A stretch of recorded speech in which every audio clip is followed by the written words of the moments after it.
Great. Good morning, everyone. This is Val Story from CISA. Let's just give it another 30 seconds or so before we get started. I can see how many, actually, is that participants, attendees? There we go. I can see folks signing in.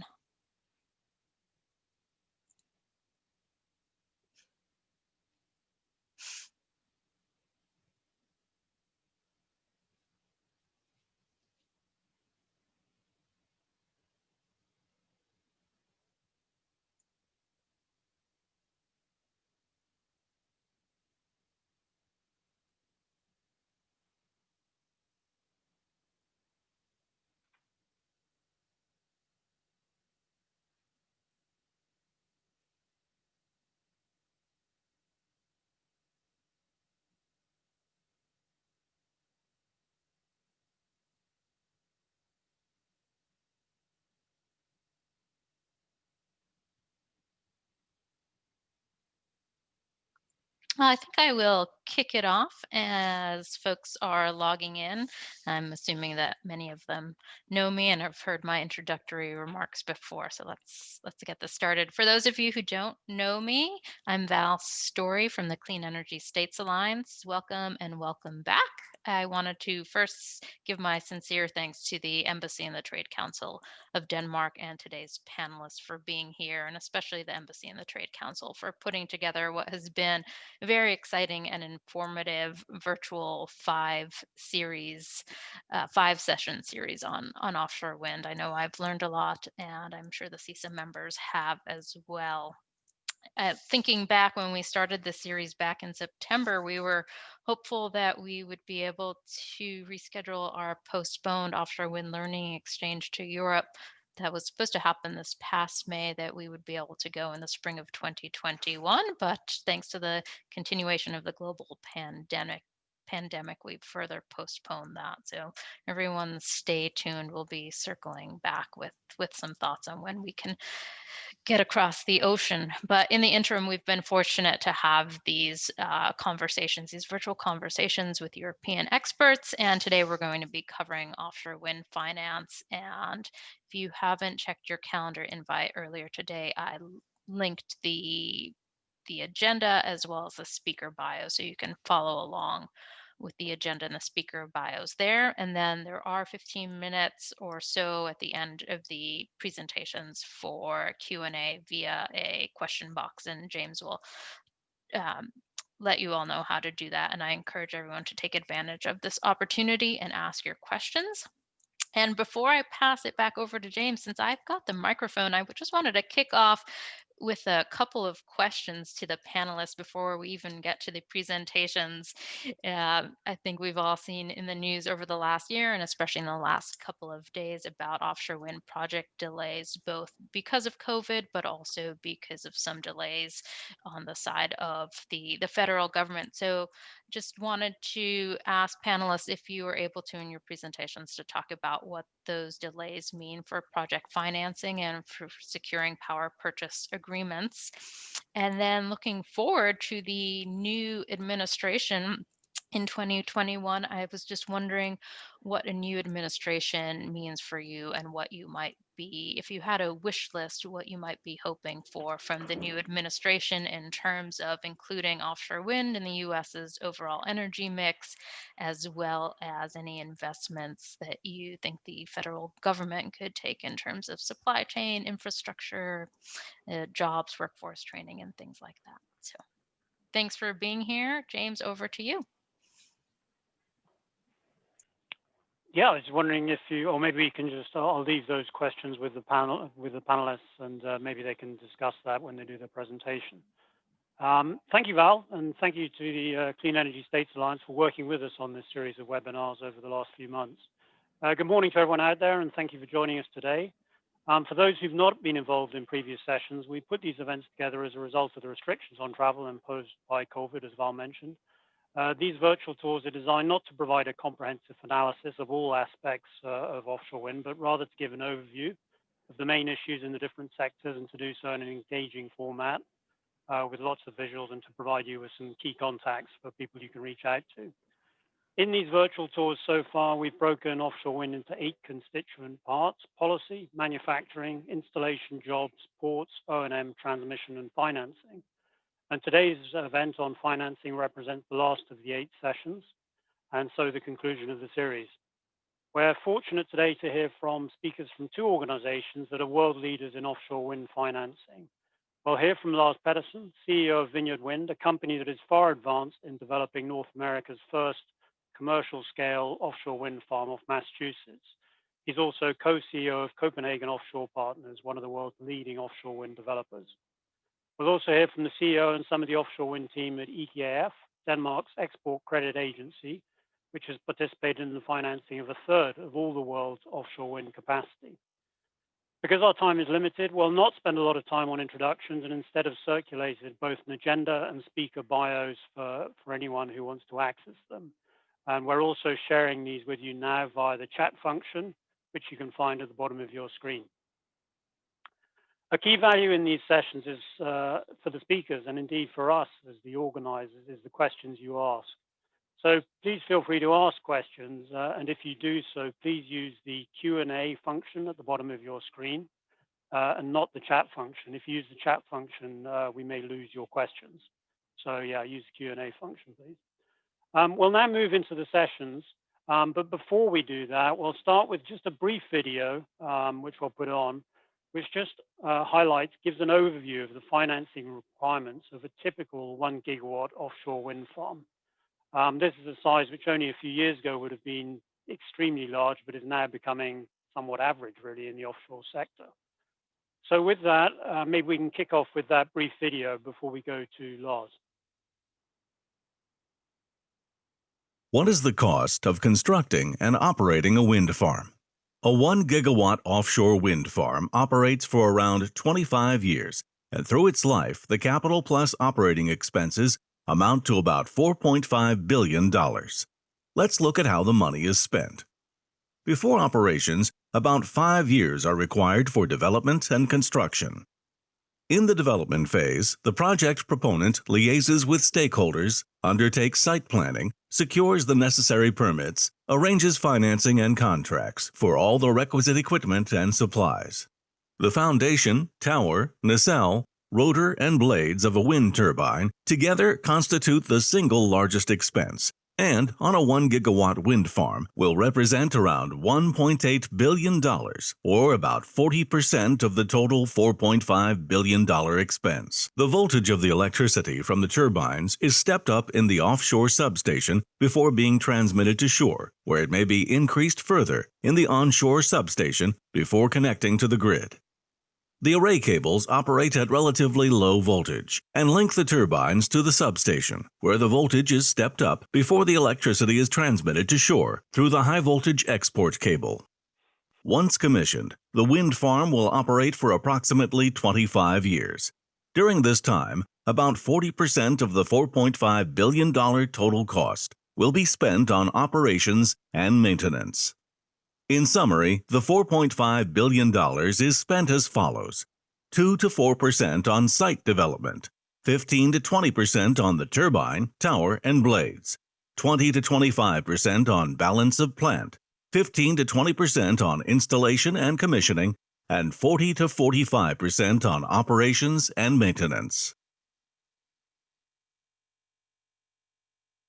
Excellent, thanks. We'll now turn to Lars from Vineyard Wind, who will give us an overview of raising sponsor and tax equity in the offshore wind sector. Lars, over to you. Thank you very much, James, and good morning, everyone. So very excited to talk to you about offshore wind, something I'm personally very passionate about, especially in the US. The logo behind me is Vineyard Wind, and maybe just a few words on myself. So Vineyard Wind is a joint venture owned by Avangrid Renewables and CIP. So I'm here representing CIP, and as was mentioned earlier, I am the co-CEO of what is called Copenhagen Offshore Partners, so the exclusive offshore wind development partner for CIP, who is providing the financing for the Vineyard Wind project and other offshore wind projects globally. But let's move on. Next slide, please. So I'll focus a little bit, just give you a short introduction to CIP for those of you who don't know CIP. I'll talk a little bit about offshore wind in the US, why it's attractive fundamentally, and where US offshore wind is compared to the most mature market, the North Sea European-based market, and then briefly touch on the financing aspects of raising the financing for a US offshore wind farm. Next slide, please. So CIP, and this goes for COP to some extent as well, but it's founded by a group of people who have been working long in the what was then the nascent European offshore wind business, coming out of what is now called Ørsted. So a lot of industrial experience with a now rapidly growing infrastructure fund. So we have more than 140 people working across the globe on renewable projects, and we have a similar amount of people working on offshore wind projects. We have a number of offices around the globe. The US is actually the largest market for CIP, and CIP's pitch is that we can, as an industrial, with the industrial background, we can enter into projects at the early stage and mature the projects and deliver greenfield premiums to the investors. Our investors are typically pension funds or long-term investors. So if you see the left-hand corner here, typically there's a higher return if you enter into projects at an earlier stage. And we are quite unique in the sense that we have the capabilities in-house to actually enter into these early stage projects and are very much originating and developing projects on our own. Briefly touching on the lower right-hand corner, we are very much focused on everything related to the green transition, investing heavily in the generating technologies, but also increasingly focusing on enabling technologies such as transmission, hydrogen, etc., other project types or infrastructure asset types that would enable the green transition that we are deeply committed to. Next slide, please. Just a brief overview of the history of CIP. So it's a relatively young organization, founded in 2012. If you go to number 3, we started out doing investments close to home, Northern Europe, expanded through CI1, CI2, and CI3 into a larger footprint where we were also going to Asia and the US when we raised CI3 in 2018. It was at that point in time the largest renewable fund. In 2019, we expanded outside OECD countries, so working also in emerging markets for the first time. And this year we have closed the largest renewable fund in the world called CI4 with 5.5 billion euros in capital. Next slide, please. So these are some of the investments that we have made. And if you look at the flags, there are actually quite a few American flags here. So the US has in the last couple of years become by far the largest market for us. Quite a lot of projects in onshore wind and solar PV. We have on the left-hand side, we have 2 offshore wind contracts, one with the Vineyard Wind 1 project and the other one, Park City Wind, with the states of Massachusetts and Connecticut respectively. And also just highlighting on the right-hand side, we are also investing in a very innovative transmission project, bringing power from MISO into PJM, called the Sioux Green, a 2.1 gigawatt HVDC project with a 300-mile span between MISO and PJM. So also a very exciting project. And we just recently announced, it didn't make it onto this page here, that we have invested in a portfolio of pump storage hydro projects in the western part of the US. So deeply invested into the energy transition, and we are a firm believer that this is where capital will be going in the energy sector for the coming years. Next, please. So this is our global offshore wind footprint. So you can see we have a couple of European projects. The Italian project is our first European floating portfolio. We have on the US East Coast, we have the Vineyard Wind portfolio, the 2 projects I mentioned, but we are also looking into floating projects on the West Coast of the US. And then Asia, we have quite a few projects. There's a strong demand for renewable technologies, and offshore wind fits well in a number of markets with densely populated coastlines and retiring nuclear and coal-fired facilities. So a significant focus for us in Asia. Next, please. I think we may skip this was a video. Maybe we can come back to it if there are questions on the construction, but I think let's try and skip this for now and maybe take the next one. Thank you. So let's look at why offshore wind in the US or North America, and what can we learn from the North Sea, and what are the similarities and what are the different challenges. Next, please. So I think fundamentally, offshore wind solves a problem that cannot really be solved by other technologies, at least as far as goes for the Northeast. So we have the overall green transition.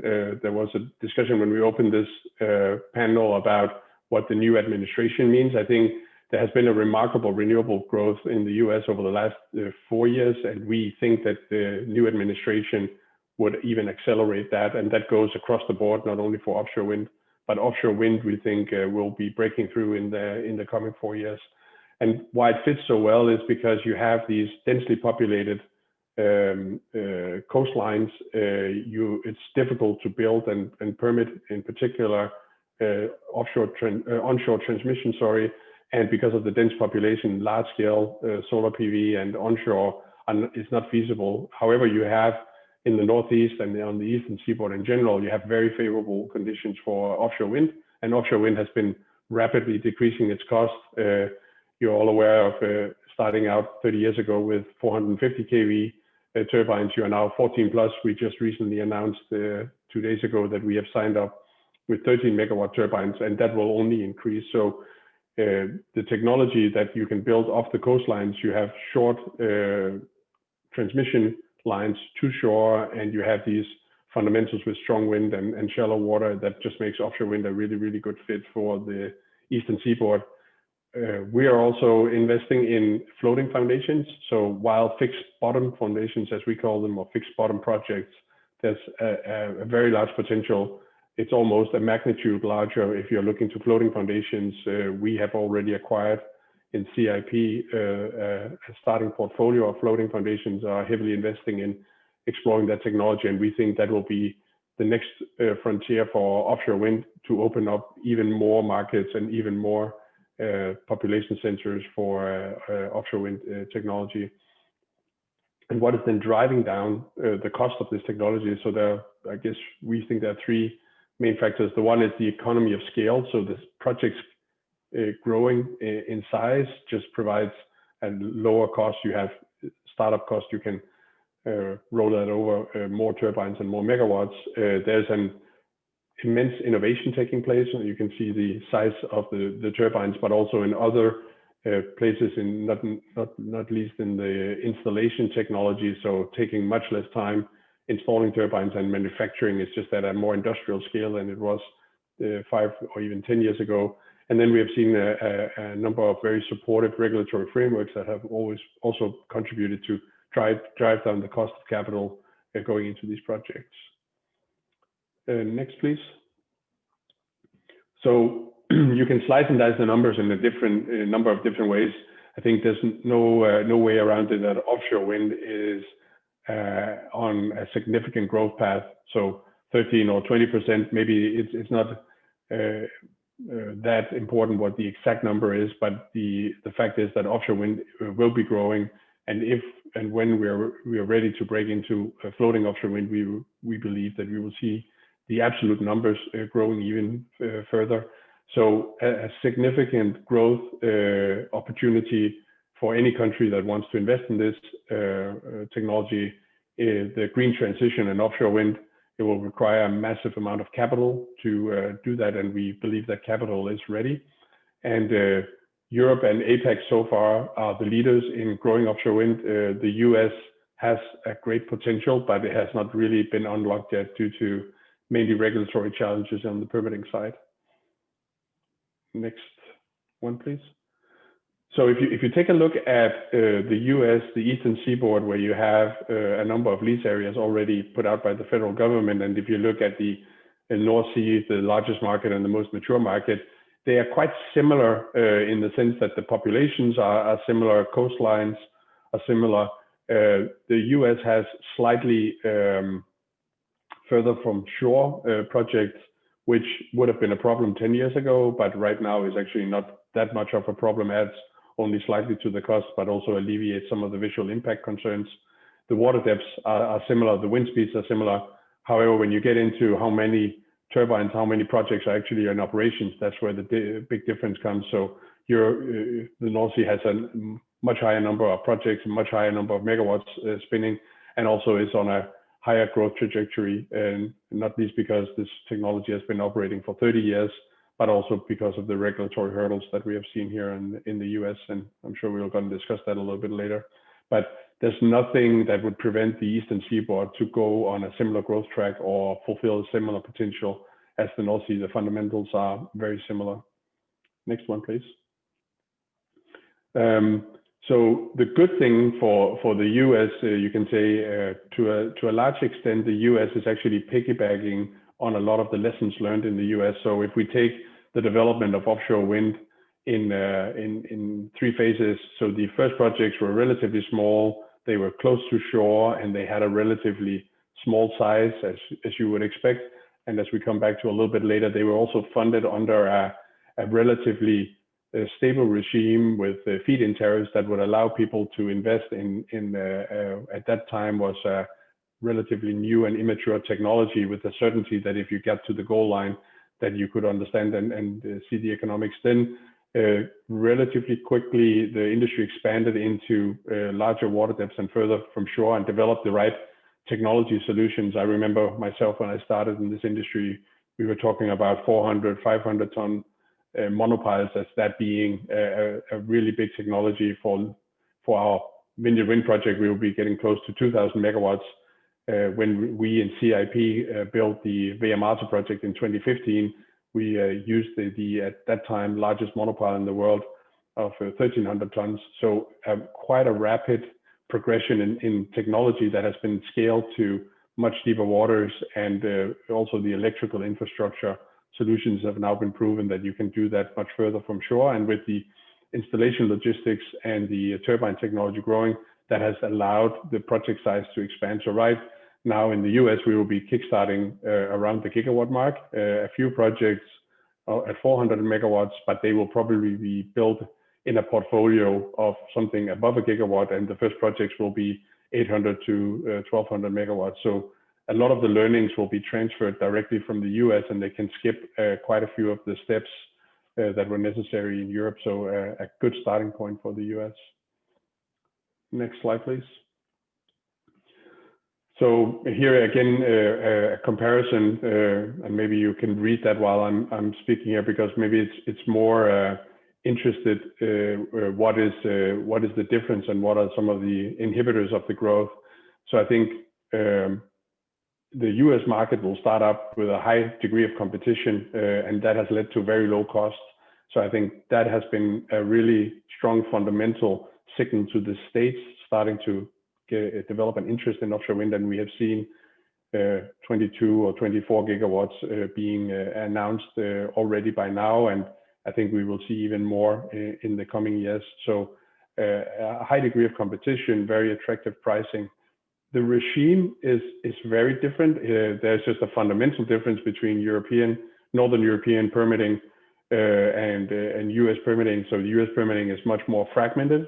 It's a much more litigious regime that just introduces a number of uncertainties, but also allows opponents to introduce delays to a higher degree than would be possible in Europe. And that in itself just delays the development timeline and introduces a higher risk in the projects. And of course, because there is no market, you have a very limited local supply chain, which we think is needed to develop quickly to make sure that we also deliver the economic development benefits, not only from the construction, but also from ongoing manufacturing. And then not least, the North Sea benefited greatly from developing around an infrastructure that to a high degree could reuse or build on the experiences and the learnings from the rather large oil and gas sector that was ready in the North Sea. So we were fortunate to be able to use some very large and well-developed ports, and to some extent also a supply chain that was capable of quickly catching on to offshore wind. That is one of the biggest challenges for really unlocking the potential in the US. I'm very sure that we will see some of the supply chain come here, but it is a maritime construction job. And if we don't get the port infrastructure right, it's very difficult to get supply chain, because we can't move these components unless they're moved on water, and we can't install if we don't have enough of these ports, and thereby we would be limiting the annual throughput. And if we don't have a high annual throughput, we have less of a supply chain.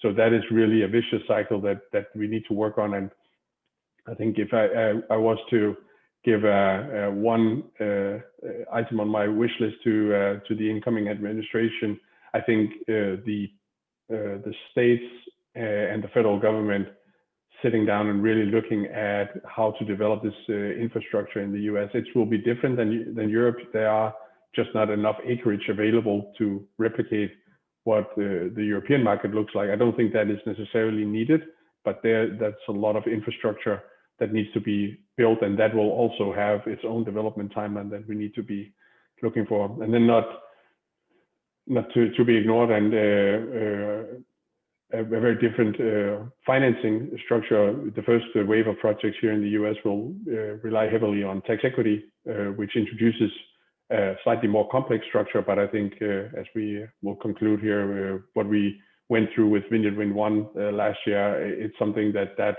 piece of the financing market is also very interested in, and will be complicated, but something we can definitely go through. So let's move on to the next slide. Next slide, please. Yeah, so I think in general, there's a lot of balance sheet financing going on in this industry from utility players, but also some of the utility players using back leverage.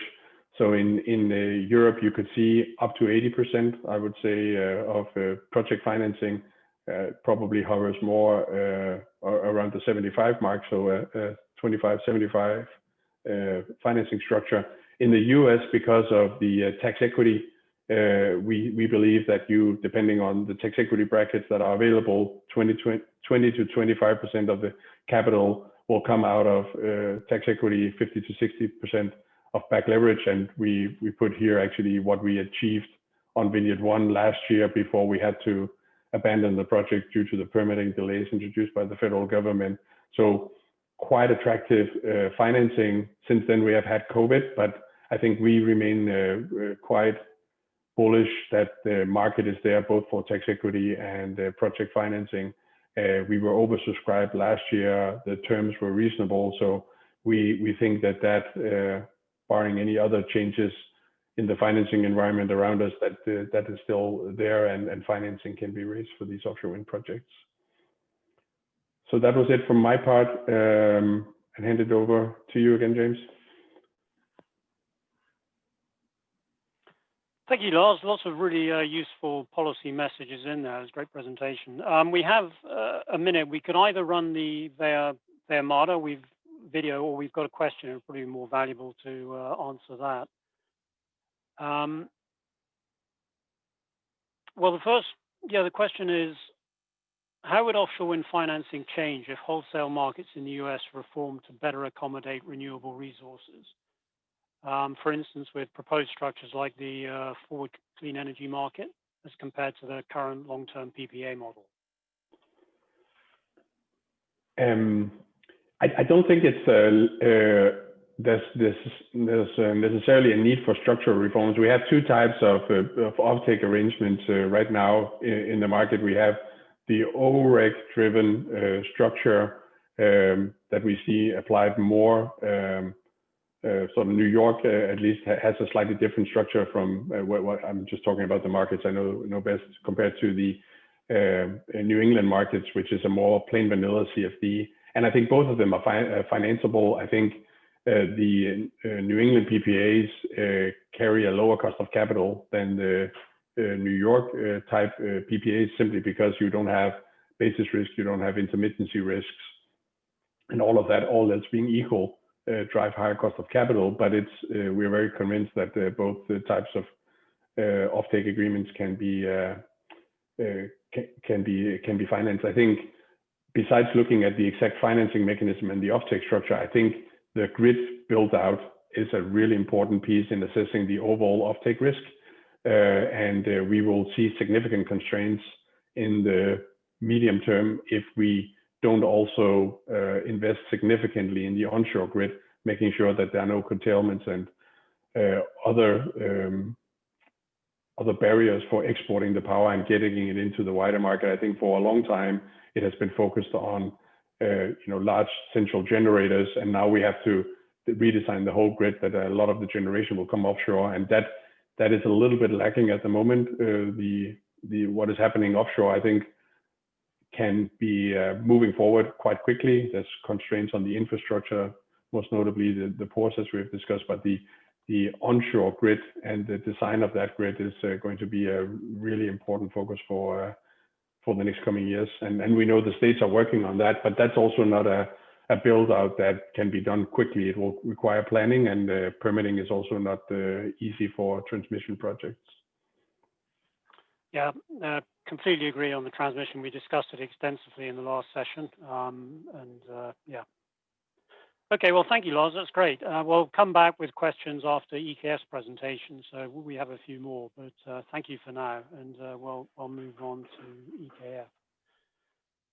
So first of all, we're going to hear from the CEO of EKF, Denmark's export credit agency, who's going to talk about minimizing long-term financial risk. And she's going to give a brief introduction to EKF and offshore wind. So if we can go to that now. Hello, my name is Kirstine Damkjær. I am the CEO of EKF, Denmark's export credit agency. EKF is specialized in financing projects that involve Danish exporters. We have nearly 100 years of experience, and we are owned and guaranteed by the Danish state. We operate on commercial terms, and we have a special emphasis on making the world greener. This makes EKF a preferred partner around the globe. Wind energy, and especially offshore wind projects, are cornerstones of our business. EKF is the financing partner for more than 11 gigawatt offshore wind and has participated in more than 23 offshore wind projects around the world. Excluding China, EKF has co-financed almost 1/3 of the world's total offshore wind capacity by the end of 2019. Our experience reaches out to the entire globe, and we finance projects on every continent. Since the millennium, the North Sea and the European continent has been our home market and the development ground for offshore wind. During the past decade, interest in offshore wind has spread to Asia, Australia, and South America. Now we see that North America may become the most important market for offshore wind. Danish offshore wind suppliers are among the world's leaders. Together with Danish suppliers, EKF has a history of involving local suppliers and workers and transferring industry knowledge to our partners. Having lived myself 20 years in the US and with a Danish-American family at home, I'm personally very committed to building a close Danish-American partnership in the wind industry. I see huge opportunities for partnerships between US and Danish suppliers.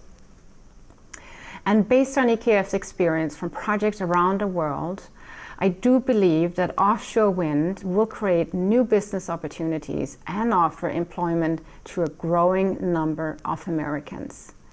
I hope that you find this presentation of EKF as a financing partner with an offshore wind energy inspiring. But let us first take a brief look at the challenges of placing wind turbines at sea. For 3 decades, Danish suppliers have led the development of offshore wind energy. MHI Vestas and Siemens Gamesa are among the world's leading manufacturers of offshore wind turbines. Bladt Industries is a leading supplier of offshore foundations and substations, and numerous mid-sized Danish companies deliver a wide range of components and services for offshore wind farms. Placing wind turbines at sea is quite a different challenge compared with onshore wind energy. It requires years of experience and a deep insight of the attendant risk factors, right from the planning of the wind farm to erecting the foundations and assembling the wind turbines at sea. And once in operation, the offshore wind farm requires service and maintenance to secure reliable supply of wind energy over many years. EKF has been involved in financing and risk assessment of offshore wind farms for the past 15 years. We are the financing partner for more than 11 gigawatt of offshore wind, almost 1/3 of the world's total offshore wind capacity, excluding China. We cooperate with Danish exporters, local suppliers, international banks and investors to create sustainable offshore wind projects. We are experts in mitigating risks and solving a wide range of challenges. Based on our experience from more than 20 offshore wind projects around the globe, we are contributing to minimize the long-term financial risk.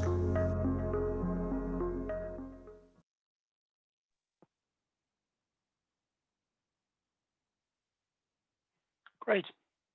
Again, for those who joined late, just to say we're not going to do introductions, but if you look in the chat function, there is a link in there with the speaker bios. If you click on that, it'll give you the introductions, the outlines of the speakers and companies they're from.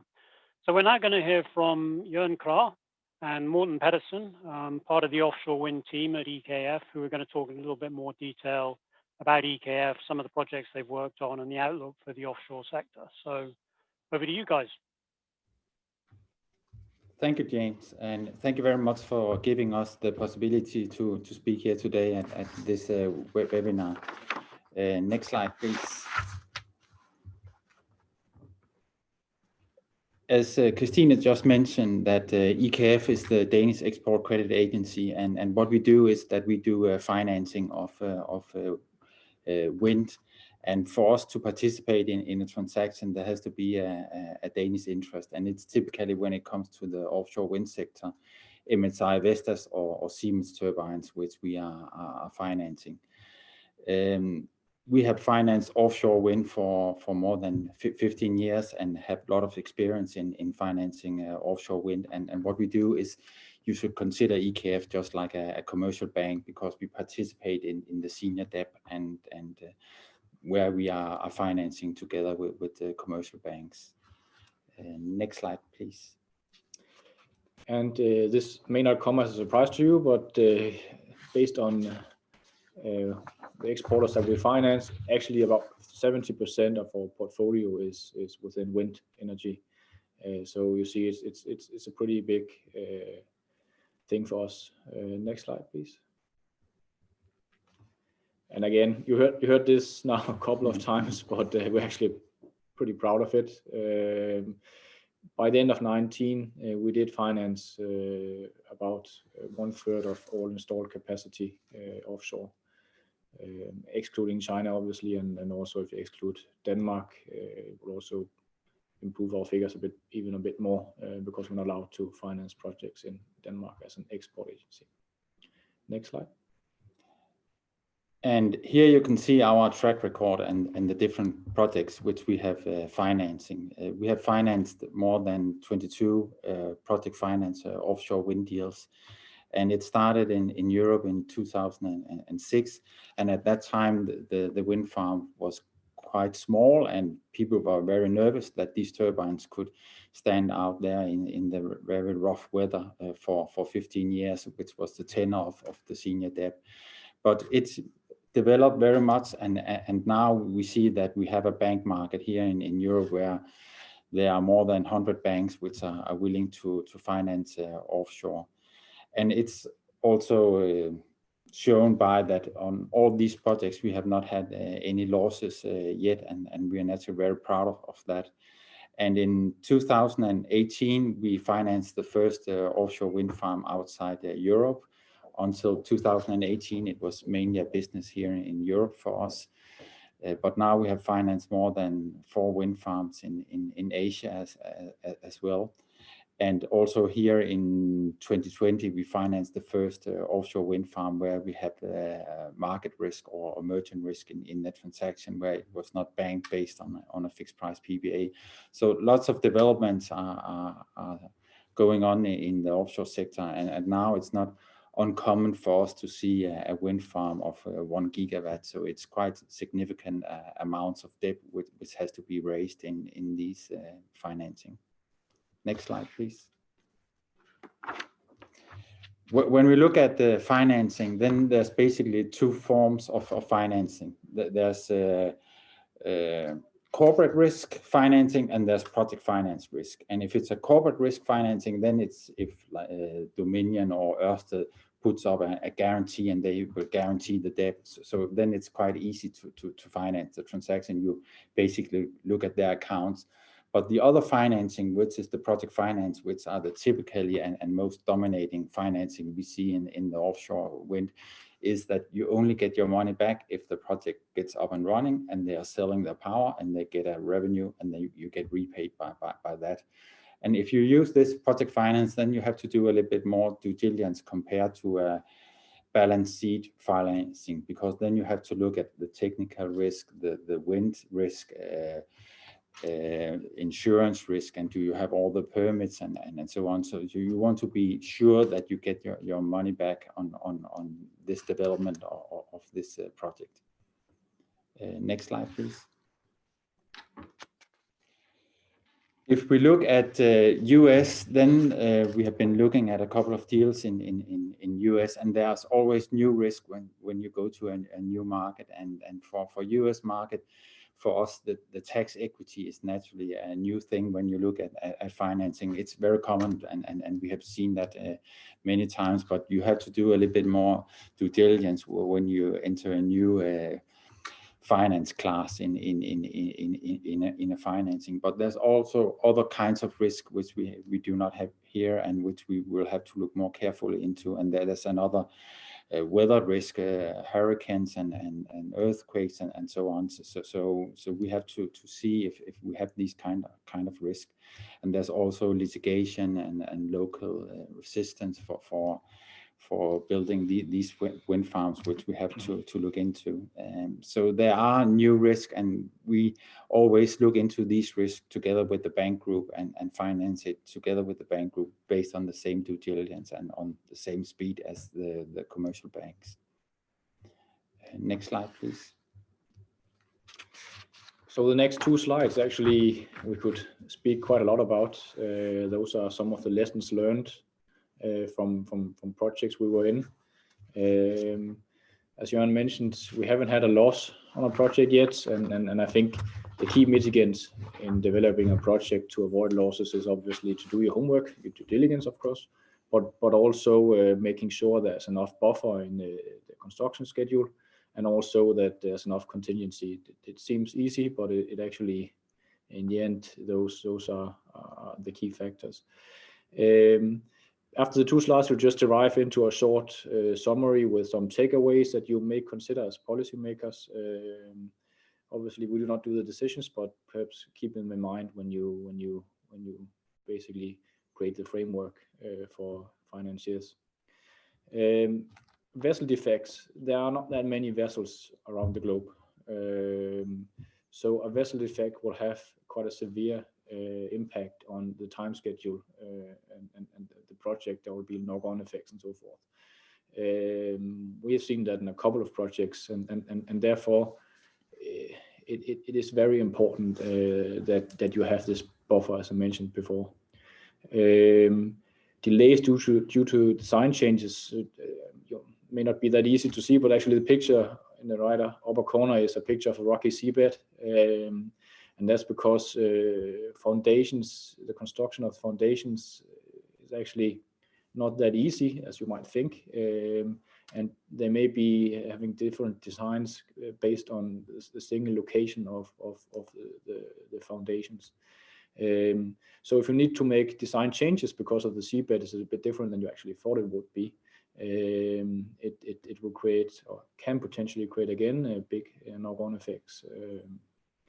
Supplier experience, I mentioned just the foundation changes that may, or I mentioned that it's not that easy as you might think, and we've seen new suppliers in new markets being severely delayed or having severe quality issues with their supplies because of lack of supply experience.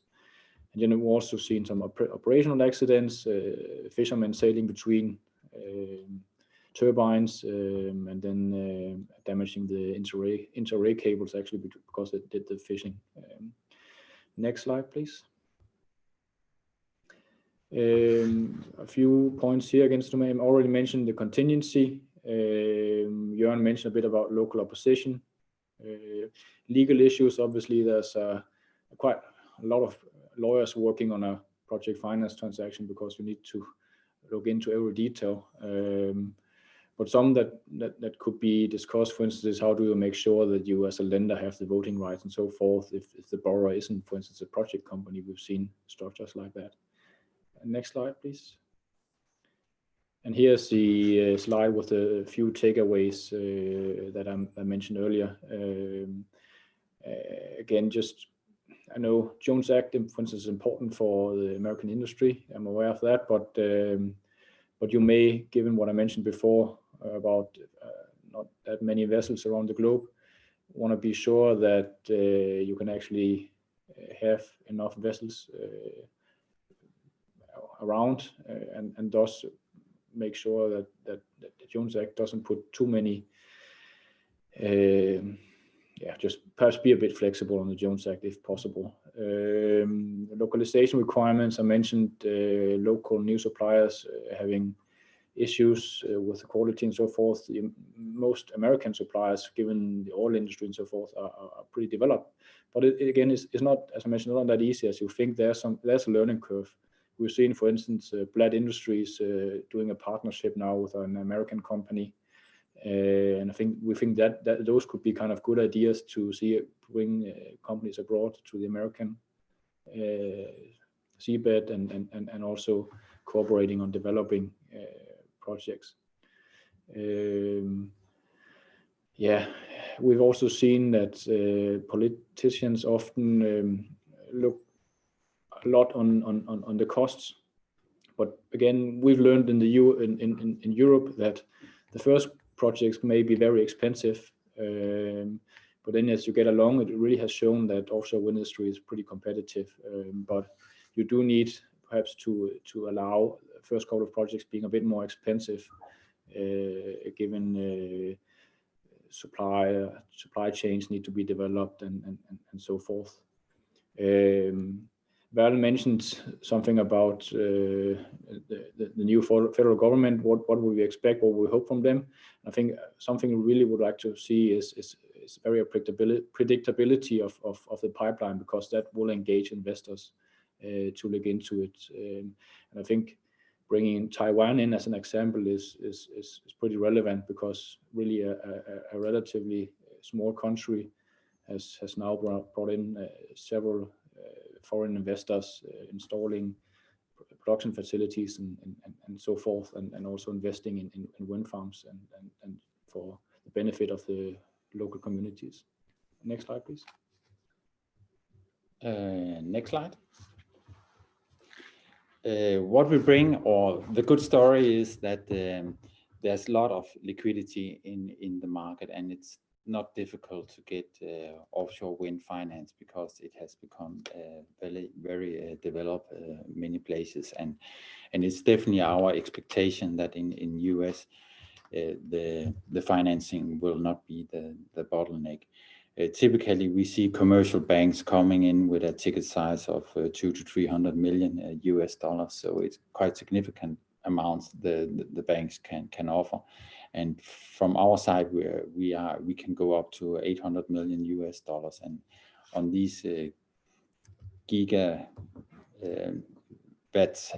wind farms, then you will probably need more than 200 billion $2 billion US dollars.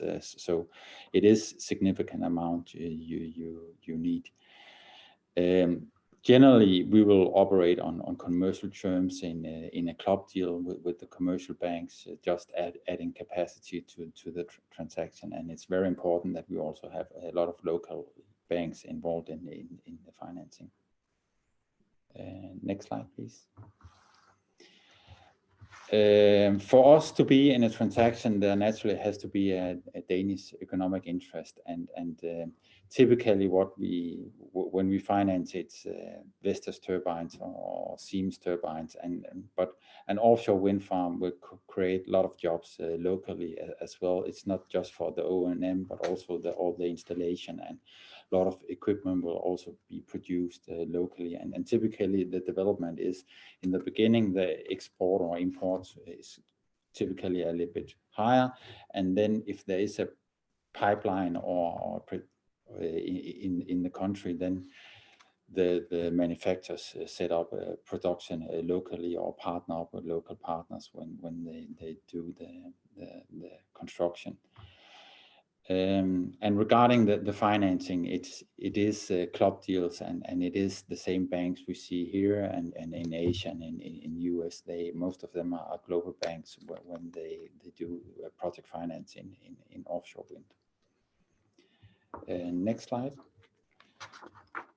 So to conclude, there's a lot of liquidity in the market, and it should not be a problem in financing US offshore, but we see a lot of possibilities in US, and it is strategic important for us to be a part of this financing and offer our service to the US market. And we look very much forward to participate in financing in US, and we think it will take off very soon now. Thank you very much for giving us the time to speak. Thank you, guys. That's a great presentation and some really interesting policy takeaways there. We've got a few minutes for questions, and we have a few. Lars, hopefully you're still on, because some of them are for you. Yes, there he is. Great. The first thing is, what does the PTC, ITC phase out mean for offshore wind financing? I mean, both of you have touched on the risk of tax equity, so that may have already answered the question. But what does the phase out mean? Is wind going to get a lot more expensive? Yeah, it's a good question. I think the main problem is probably for the first wave of projects. I think we all went into, and by all I think the developers who were successful in the first round, anticipating a certain level of ITC being available to the projects. And with the ongoing delays, that just creates an erosion of the capital stack for the project if you don't meet your deadline. So I think having more certainty around this for the first wave of projects is going to be important, and it's a policy point that the whole industry has been stressing, that we have been set back 2 years, but the deadlines for the ITCs have not been extended to the same degree. So there's a discrepancy there that I think would be good to get fixed. And I think, as also mentioned by EKF, it is important to build an industry to make sure that the first projects happen, and tax equity is just an important part of that in the US.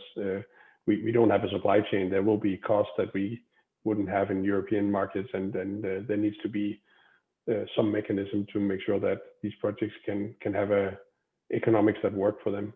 So I think that is the key point. And if we don't have projects, we don't have an industry, we don't have supply chain, and all the other good stuff we're talking about.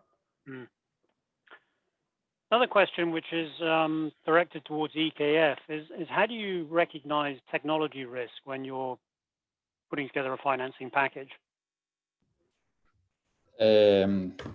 Naturally, when we look at an offshore wind farm, we have the technology risk if it's a project financing. If the technology don't work, we will not get our money back. And as lenders, we always in the project finance hire a lender's technical engineer who advise us on the technology and on these risks. We are so lucky that MSI Vestas and Siemens Gamesa are producing top quality turbines and have producing turbines for more than 15 years offshore. So they have so much experience. So I don't see the technology risk as the major risk when we are financing these two turbines manufacturer. But there's always coming up bigger and bigger turbines, and then we are increasing the risk. We also see a lot of development in new new monopiles and jackets and floating offshore as well. So the foundation, that there are changes in that area as well, and we see new risk always in this sector, but we have to look into them, and they're very specific for the projects. Okay, and a question which may be related to Lars's point about the nature of how offshore wind was developed 20, 30 years ago in Europe versus how it's being done today. There was a question on EKF on your next to last slide. It mentioned about reputational risk. Can you talk a little bit more about that? You know, what is reputational risk? How's it measured? What's important about it? Okay.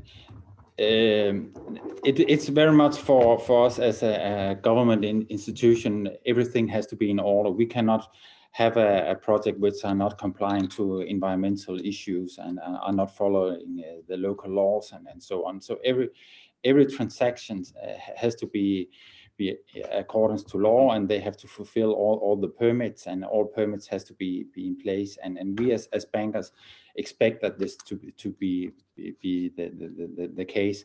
And then on environmental issues, there are often cabling and things which change the environment, and which we have to look into. And there are birds and other animals in the oceans, and we have to take care that it's handled the best way that it can be handled, so we don't get on the front page of the newspapers that we are killing birds and shooting the dolphins and so on. Yeah, and perhaps I could add, we also do the regular KYC checks and the anti-money laundering and anti-bribery and all that. That's become very popular within the financing industry. Okay. Lars, when you were talking about factors that have driven down the cost of offshore wind, you talked, I think you touched on three things. There was economies of scale, innovation, and regulatory risk. Regulatory frameworks, I should say. When you talk about regulatory frameworks, what were you specifically referring to? I mean, how have they evolved or changed, and what makes them more attractive, easier to finance today than, say, 20 years ago? I think when we were referring to, I think the European framework of providing a fixed feed-in tariff gave a lot of visibility when you were opening up, because you basically knew that if you got the project to a certain milestone at a certain point in time, you had high visibility of your offtake arrangements well ahead of time. So you could sort of justify the high risk development costs. And I think that was absolutely instrumental in driving forward the offshore wind industry. We would not have been here if a number of European countries around the North Sea hadn't put that up. Then we moved into a more competitive framework as the development and regulatory risk was better understood. So you could better justify that you are investing against the development risk, which is diminishing, and then taking a risk on what the actual offtake terms will be, because you are competing, but you still have sort of very well understood offtake risk, in the sense that it was CFD type structures. So you had you didn't have too much risk on the offtake. And then the third wave you're seeing in Europe is that you're moving into a merchant exposure in some countries. So you both have the development risk. You now have a high degree of confidence in the supply chain and the technology. You can see that you're looking much more to supply demand, and when are you developing your projects. And then I think merchant risk attracts is attractive to different types of investors on different terms. So there's also becoming a competition on who can structure offtake in the best possible way. So if I just take that to the US, I mean, we see a highly competitive environment in an uncertain regulatory environment, and you see a diminishing by the clock, basically, support mechanism as the tax equity. So I think that is something that has been very difficult to manage for the first wave of projects, and we're still trying to manage, because when you see a delay on the regulatory side, your reasonable expectations on how the capital costs look like and the capital structure, it just changes over time, but you cannot retroactively go back and change your offtake mechanism. So I think giving certainty so that we can get the industry up and running, then I think you can quickly progress into similar regulatory regimes and offtake mechanisms as you see in Europe. But it's we need to get something going first, and I think that's absolutely key now for the industry. Great. Well, we're on the hour now, so with that, we should probably wrap up. That concludes this series of 8 offshore wind webinars. Thanks for your attention. Thanks to Val and the team at the Clean Energy States Alliance for working with us on putting together these events. Things are getting extremely busy for offshore wind, as you've heard today, both globally and also here in the United States, what with the new administration pending. So an especially large thank you is in order to our speakers today for taking time out of their very busy schedules to share their learnings with us. We all have a genuine goal to see the world running on much more renewable energy, and it's clear to all of us that offshore wind has a very large and growing role to play in delivering on that. So we genuinely want to share the experience of Denmark and Europe with you, our US partners, and we truly hope this session has been of value in doing that. Please feel free, if you have any further questions, to reach out to myself or any of the speakers. You got their contact details from the speaker bios that you can find in the chat function. And with that, thank you all. We hope you enjoy what remains of the year, and best wishes. And that concludes today's event. Thanks. Thank you. Bye. Bye-bye.